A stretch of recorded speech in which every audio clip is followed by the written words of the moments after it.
So next topic which we are doing is Wheatstone bridge. First we need to understand that what is Wheatstone bridge. So this is a Wheatstone bridge, and basically generally in Wheatstone bridge we have 4 resistor arms. So we have 4 resistors. So these 4 resistors are there, generally connected in a shape of a square. Okay, and then the diagonals of the square, across one of the diagonal, this diagonal, a galvanometer is connected, and another diagonal, basically this diagonal, is connected across a battery. Okay, so the current through the galvanometer in this, like what will be the, see, this will be the giving out current, and then current will be coming from here. Whatever is the amount of current in the galvanometer depends that what is the potential difference across these 2 points, right? And the resistance of the galvanometer, that potential difference across the galvanometer and resistance of the galvanometer, it depends on potential difference. Now the bridge, we say that this Wheatstone bridge is balanced, okay, if there is no potential difference across B and D. That means if the galvanometer is showing 0 reading, means no amount of current is passing through the galvanometer, and then we are going to say that bridge is balanced. And if that is happening, then since there is no potential difference, then only no current would be flowing. So condition is basically, if we are writing the condition, then we'll say the B and D must have the same potential. So if B and D are having same potential, so I'm just simply writing, let I1 be the current from here, I2 be the current from here. Since we don't know how much current is flowing over here, let it be I3 and let it be I4. So then if bridge is balanced, then we know that the current in this branch is 0. And if that is 0, can I write, if this I1 is going, no current is coming or going through this branch, then this I3 is also equal to I1. Similarly, if I2 is going, no current is coming or going in this branch, then this I4 is also equal to I2. And then I am going to simply write that potential difference, the potential difference between B and A, the potential difference between B and A are going to be VB minus VA, and that is just IR. What is I? VB minus VA is I2 into R2. And that must be equal to the potential difference between D and A, because B and D are on same potential and difference from A should also be same. So that is what this one is, I1 into R1, and I am saying this is that these two are nothing but these two are equal. So from here we get an equation that I1 R1, that must be equal to I2 into R2. So this is the first condition, that I1 R1, this potential difference must be same as I2 into R2, because this point and this point are on same potential. So difference for both of them from A must be equal. Similarly, we can write this I1 R3. Similarly, we can write I1 into R3, that is potential difference between D and C, must be same as potential difference between B and C, because B and D are having same potential. So that is I2 into R4. So is equal to I2 into R4. What you can do is you can simply divide these two equations, and once you divide, I1 and I1 is gone, I2 is gone, and we'll get R1 by R3 is equal to R2 by R4. So this is called the condition. See, here we assumed Wheatstone bridge is balanced, there is no current, then we got this condition. So this is other way around is also true that if this condition is met, then Wheatstone bridge is going to be balanced and no current will flow then, right? So this is the condition for a balanced Wheatstone bridge, R1 by R2. So R1 by R2 is equal to R3 by R4. Rather than this, I would prefer this one, which says that R1 R4 is equal to R2 R3. Now just look from the diagram, what does that mean? That R1 into R4, basically the opposite sides, for it is a basically square, so opposite side resistance product is basically equal. If this into this is equal to this into that, then we are going to say that this condition has been met. If you see this is basically this upon that is equal to this upon that. You can go like this also. So it's your choice which condition you want to remember, but the balanced Wheatstone condition, once the condition has been met, there is no current is going to flow in the galvanometer branch. And now next is, how do we solve resistance combination which looks like a Wheatstone bridge, right? So basically there are 4 terminals. So these are again 4 terminals, R1, R2, R3, R4, and this is R6, and this is like connected across a battery and some other external resistance as well. So for that, what you can do is, if this R1, R3 is equal to R2, R5, basically R1 into R3 is equal to R2 into R4, with this has to be 4. Then basically the potential of these two is going to be same, and the current in this R5, the current in this branch, to be precise, this is galvanometer branch known as galvanometer arm. So in this branch, no current is going to flow. Like how does it matter if you are connecting a resistance or you are connecting a galvanometer resistance? No current is going to flow. So if current is not going to flow, then what you can do is you can simply remove this branch, because no current is flowing over there. Or you can also do that, since these two potential are equal, you can treat this as a wire. It's your choice what you want to do. So and if that condition is happening, then we will say it is a balanced point where this is happening. So if Wheatstone bridge, if that condition has been happening, then R5 can be treated as a conductor wire. You can treat it as a conductor wire as there is no potential difference across C and D. Or you can also treat this as a broken wire, or you can just remove this from the diagram because no current is flowing through it, so it will not contribute to the effective resistance, right? So either you can treat it as a broken wire or a normal wire and solve the question. So let us see an example. So we have to find the equivalent resistance of this circuit between the terminals A and B. So if you see, this is a Wheatstone bridge. See, it is starting from here, and then we have this, and we have here to here. So this is a Wheatstone bridge where this branch is the galvanometer branch, and this is R1. Let us just write the R1, R2, R3 and R4. So let us first check, is it a Wheatstone bridge? So for what is the condition? That this into that must be this into that. So this is 10 into 3, 30, and since we can write, since 10 into 3 is same as 5 into 6, like both are basically 30, 30. If they are not equal, so we'll say bridge is basically balanced. If that is balanced, there are two options. You can remove this or you can make it a wire. Let's do one by one. We are going to do it by both the methods. So first, what I'm going to do is I'm making it a wire. If I make this as a wire, then basically these 2 points are essentially same.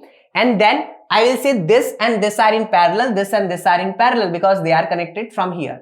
So first add these two in parallel, add these two in parallel, and then whatever we get, we are going to add them in series. So let us do that. First, this 10 and 5 in parallel. So I am going to do 1 by 10 plus 1 by 5, and that is going to be 1 by R. I'm calling it R12. So that is going to give me 10 by 3. So effective resistance of these two is 10 by 3 in parallel. Similarly, effective resistance of these two is basically, I'm calling that R34, and that is basically 6 by, we'll get 6 by 3, that is 2 ohm.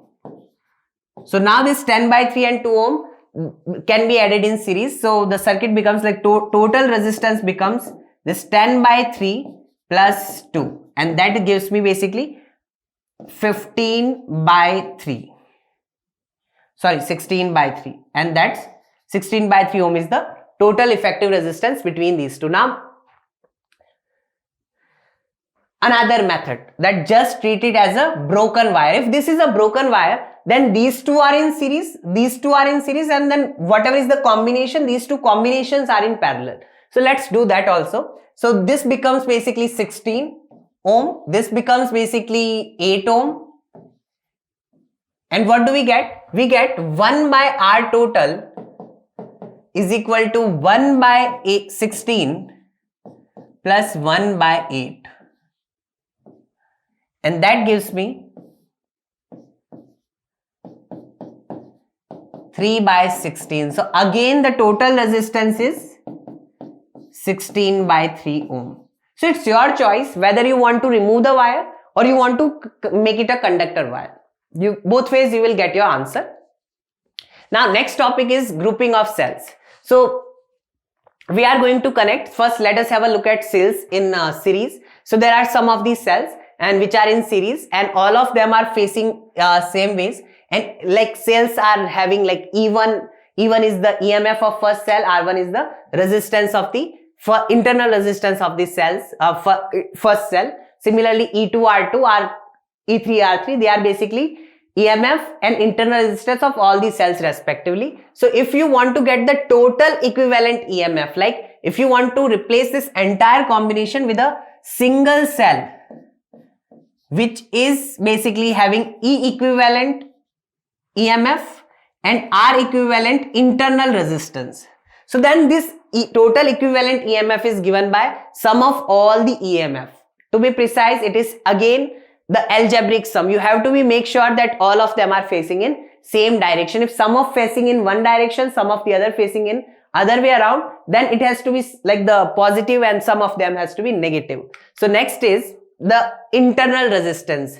Just add all the internal resistance, you will get the equivalent internal resistance. So just these are internal resistance, they are also in series, so we get this formula which is similar to the series. And now there is a special case. That special case says, what if we have n similar cells, n identical cells, each of having E EMF and R internal resistance? So in such case, the total E equivalent is just going to be n times E, because E plus E n times will get NE. And what about R equivalent? We'll get R plus R n times, so we'll get NR. And that is happening, then how much will be this current? This current will be total EMF divided by total resistance of this circuit. Total EMF is basically NE. And total resistance is this external resistance plus the internal resistance, the total internal resistance or equivalent internal resistance. So R plus NR. So this is how we can write the amount of current if we want. Next is some points about these series. So we just get the value of current, that is it is NE divided by R plus N times small r, where small r is internal resistance, capital R is external resistance, N is the number of cells and E is the EMF of each cell, right? So first is, what if the NR, this value is way lesser, very small when compared to capital R. So if that happens, we can simply neglect it. So this will become NE by R. So my current will simply become NE by R. So just look, this has been gone. So current has increased. And since current has increased, we will say the series combination is advantageous. Basically, we are getting more current. So if NR is smaller, we are getting more current. Similarly, what if NR is bigger, way bigger than R? So if it is very big, then we can neglect this. And if you see the current is basically E by R.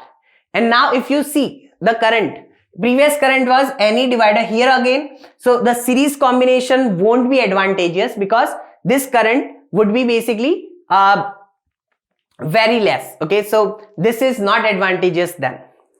Now, when can we say the series combination is basically best, or we are getting maximum current? When internal resistance of all these cells combined is same as the external one. And now this is the last point, and this says that if polarity of M cells is reversed. So now what is happening? Out of N cells, some of them are connected in this direction and some of them are connected other way around, like this. So basically these are M cells. The total are basically N cells. So we will say this is N minus M cells are basically having this polarity and M cells are having other polarity, other way around. So now that way the total EMF, see, internal resistance is again, the total internal resistance remains NR only. What about the total EMF? Total EMF, I told it has to be algebraic sum. So I'll say N minus M times E plus M times negative E. Why negative E? Because these cells are other way around and each are having EMF. So that gives you N minus 2M times E. This is the total EMF provided by the cell. The internal resistance remains unaffected and R is the external resistance. So this is how we can give the current. Let us do a question. This question says find the current in the loop. So we have a circuit over here. We need to get the current. If you see, all of them are part of the same branch. So everything is connected in series. Now there are 1, 2, 3 and 4. There are 4 cells. Okay, so these 4 cells, they are connected in series. So first, let us just replace them with the single cell. So first I'll say E. What is the total EMF? For total EMF or E equivalent, see, this is 40, then the biggest cell. So just go in this direction. This is other way around. So I'll just write plus 40 minus 15 because this is other way around. The cell is facing opposite, right? It has to be faced in the same direction. This is plus 20 and this is again other way around, so minus 10. So what we get is 60 minus 25, so that is 35. So equivalent EMF is going to be 35 volt. What about equivalent internal resistance? For equivalent internal resistance, you can simply add all the internal resistance, which is basically 2 ohm, 1 ohm, 3 ohm, 4 ohm and then this 5 ohm. So internal resistance is 5 ohm. What about the other resistances? The external resistances, just like these 4, this 2, this 3. They are all connected in series because they are part of the single branch. So this is 4 plus 3 plus 2. So we get 9. 4, 3 and 2. Yeah, and this one is missing, like we missed this one. So this is 10. So 10 ohm. Now let us just get the value, so like of current. So how do we write current? Total EMF, which is 35 volt, divided by the total resistance, which is internal plus external, so 15 ohm, and that gives me 7 by 3 ampere. And how much is 7 by 3? 7 by 3 is 2.3333 ampere. So this is the value of current flowing in this particular circuit. Now, next is cells in parallel. So if there are basically n cells, they are connected in parallel. Each one is having E1, E2, E3 and so on up to En, EMF and R1, R2, R3 and all the way up to Rn. Internal resistances, they are connected in parallel. This is how you can write equivalent EMF. It is E1 by R1 plus E2 by R2 plus E3 by R3 and so on up to En by Rn, divide by, this is what? This is 1 by R equivalent, right? So this is 1 by R1 plus 1 by R2 plus 1 by R. So this is the formula for equivalent EMF. And for equivalent resistance, you can simply connect, combine all these resistances in parallel. So 1 by R equivalent is 1 by R1 plus 1 by R2 plus 1 by R3 and so on. So these two are, this is how you can combine them and make a single cell which is having E equivalent EMF and R equivalent internal resistance. Now internal resistance of the circuit. If we have n, basically here what we are having m cells which are connected in parallel. What will be internal resistance? It will be 1 by R plus 1 by R, it will be m times, right? So we'll get m by R, and once we reciprocate we get R by m. So this is the internal resistance of the circuit of m cells connected in parallel. And then we can say current. What about equivalent EMF? Equivalent EMF, let's just see, if m identical cells are connected in parallel, then equivalent EMF is same as EMF of any one of them, because equivalent EMF is nothing but E1 by R1. So that is like E by R1 plus E by R plus E by R. So each time we will do E by R, and like it will be m times, and here we are going to do 1 by R plus 1 by R plus 1 by R, m times again. So we'll get m times E by R upon m times 1 by R. So remember, m and R gets cancelled, we get E only. So the equivalent EMF is E divided by total resistance. Total resistance is external, which is capital R, plus internal, which is R by M. So this is like M by R, so reciprocate of that. So it is R by M, and here I am just taking LCM. So this M goes over here and then goes up. So we are getting this formula for the current in the circuit. So if M cells are connected each one is having EMF and R internal resistance in parallel to an external resistance capital R, then this is the current which will flow in the circuit. Now there are some points which we are going to talk about again. If MR is way lesser than R, if this value is very small, then we are get the current is basically ME by R, right? This value is negligible, so current is ME by R, and that way we say that parallel combination is advantageous. Okay, so this is again what this R is basically, this is same condition as R is way lesser than R by M. That is like this is what? This is internal resistance is bigger. So if internal resistance is bigger, then basically parallel combination is advantageous, which is opposite to the series combination of these cells. Their internal resistance has to be smaller for circuit to be advantageous. Similarly, if MR is way greater, like internal resistance is very small, then we get this current and parallel combination is not advantageous for us. Now there is a mixed grouping of cells. So in this topic what we are going to do is, suppose we have n rows, and in each rows we have m number of cells. So m is the number of cells in each row, n is the n rows, and total we have identical cell, and total number of cell is m into n, right? Number of cell in each row into number of rows. Now the combination of cell is equivalent to a single cell which will have a EMF ME and internal resistance MR by N. How? First, each branch. For each branch, the cell will just represent, there are M cells, so it will be M times E. And the internal resistance of each branch is going to be M times R, right? And since we have N such cells, remember I told that when we connect N identical cell in parallel combination, now all such are in parallel combination, then the E equivalent remains same, which is ME only. And what about R equivalent? It becomes MR by N, right? So this is the effective internal resistance and this is the effective EMF. Now current is basically again same, E by R, so E by external plus internal resistance. So total EMF is ME, and which is this, and by R, so external plus internal, this is our internal resistance. This is how total current is given. Let us do a question over here.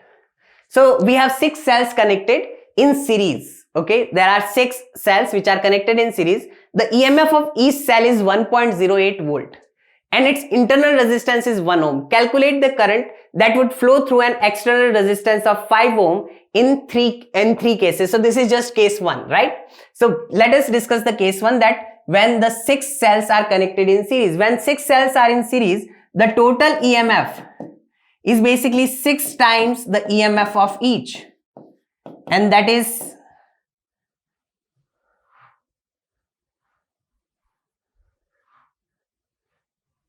6.48 volt. And now what about internal resistance? Total internal resistance is 6 times this, right? 6 times internal resistance of each cell. So we have 6 ohm. What about external resistance? External resistance is 5 ohm and they are asking current. So what is the amount of current? Amount of current is basically 6.48.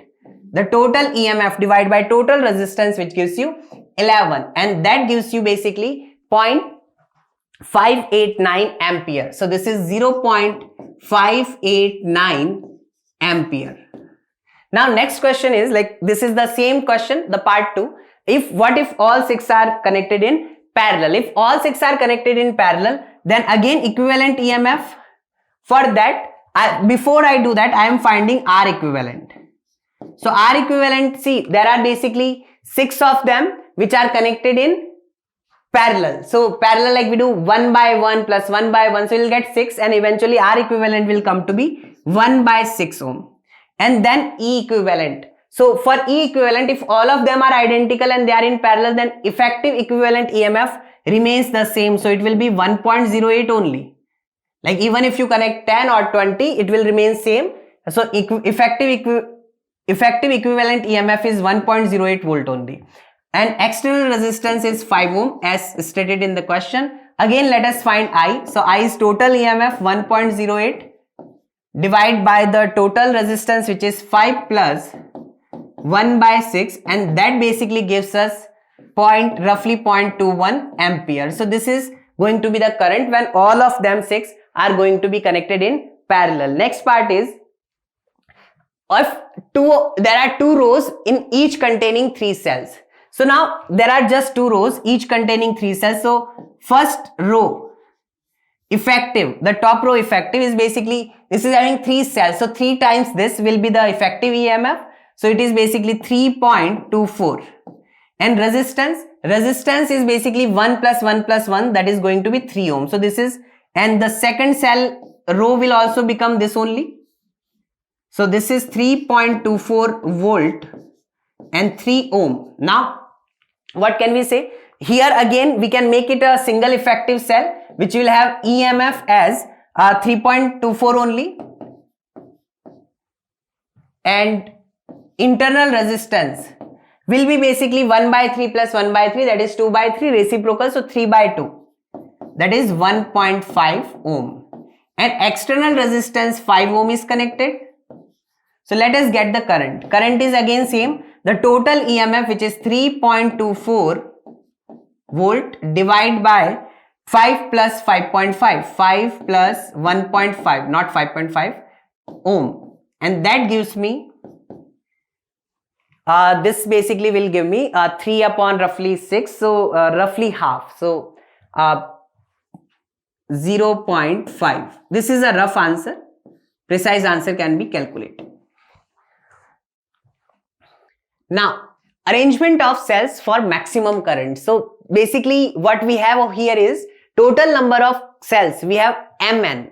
Basically Mn is the total number of cells, and we have identical cells. Each is having EMF and small r internal resistances. Now they are given, and what we want is, we want maximum current in this resistance. So what I am going to do is, I am going to vary. So here what option do you have? You can increase M. M is what? The number of cells in each row, and there is N number of rows are there. So product is basically the number of cells which we have over here.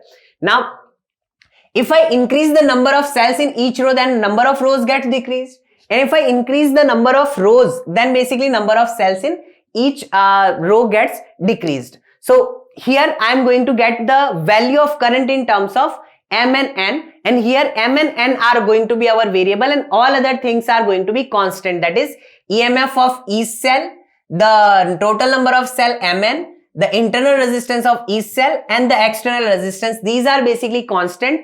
M and N, these are variables. So first let us write an expression for maximum current. For maximum current I need to write what is the equivalent EMF. So if we write the equivalent EMF for this entire combination, for each row it is basically M times E, and then remember we discussed that it is also ME, it is also ME, so total will also be ME, because in parallel the equivalent EMF remains the same. What about R equivalent? For each row it is basically M times R, and there are N rows, so in parallel, so divide by N. So this is basically my effective total equivalent EMF and equivalent resistance of the this combination of these cells in terms of M and N. Now how can I write the current? Current is what? Total EMF, which is M times E, divided by total resistance, and total resistance is external plus internal of this combination, which is R plus MR divided by N. And here N can go over here, and we get NR plus M small r, N goes here, and we get M and EMF.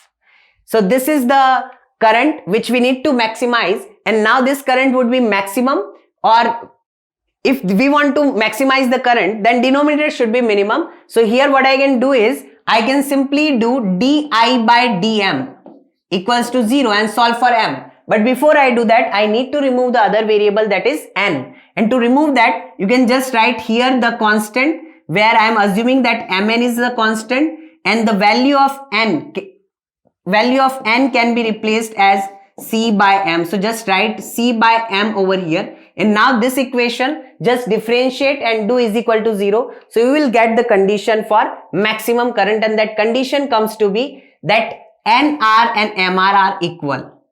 And if we just reshuffle this equation, then we get that capital R is MR by N. And what is this? Wasn't this internal resistance of the effective internal resistance of the cell? So we can also make the conclusion that the current and the power through the external resistance capital R is maximum when it is equal to the internal resistance of the battery, either the combination or the single cell. So internal resistance has to be same as external, then we'll get maximum power or current in the external resistance.